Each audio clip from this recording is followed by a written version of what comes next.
So here we have the Ford Focus Estate 2-litre TDCi ST on a 16 plate.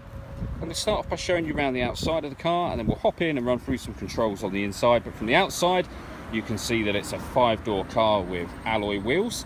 Let's start off inside the boot and then work our way around the rest of the car from there.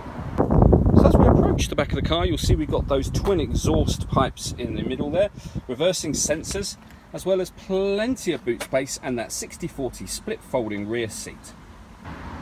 Okay, so we're just going to work our way back round to the front of the car, and then we'll hop in and run through some controls on the inside. But now that we've done a full circle of it, you can see that it's in lovely condition the whole way round.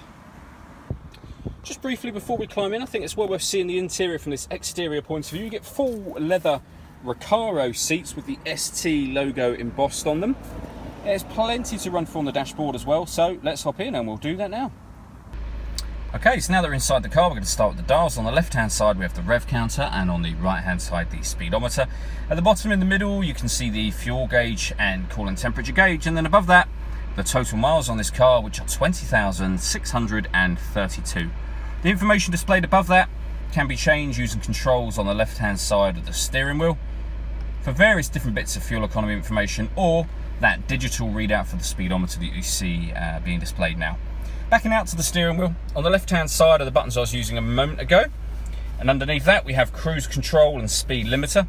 On the right-hand side we have stereo controls as well as voice activation for the phone. So hit that button in the middle, ask it to dial anyone in your contacts list, and it can do that for you without you having to take your phone from your bag or pocket. That is, of course, once you paired up your phone, and that is done on the central screen just here. Hit connect a phone,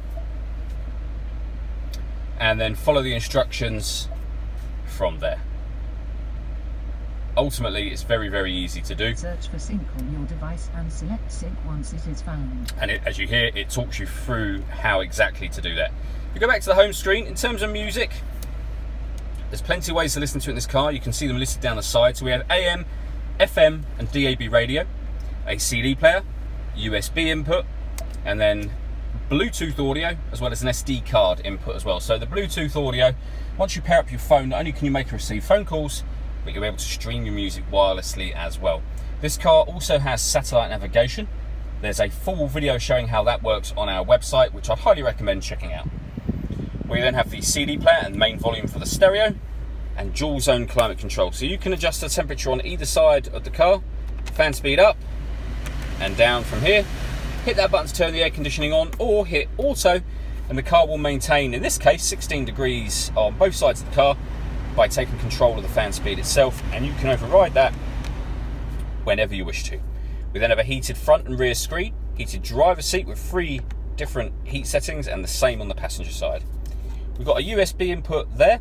That's one of 2 in this car. A 6-speed manual gearbox, 12-volt charging socket, and then we've got these 2 buttons here. So this turns off traction control, and this one turns off the stop and start. So this car's designed to cut out in traffic to save you fuel. You can turn that system off by pressing the button as I've just done there, or back on again. And then lastly, in the central armrest, we've got a second 12-volt charging socket, the SD memory card slot, and that second USB input that I mentioned. All that leaves me to say is thank you for taking the time to watch this video. If you'd like to come and see the car in person and have a test drive, please feel free to call any of our MJA sites. We'd love to hear from you soon.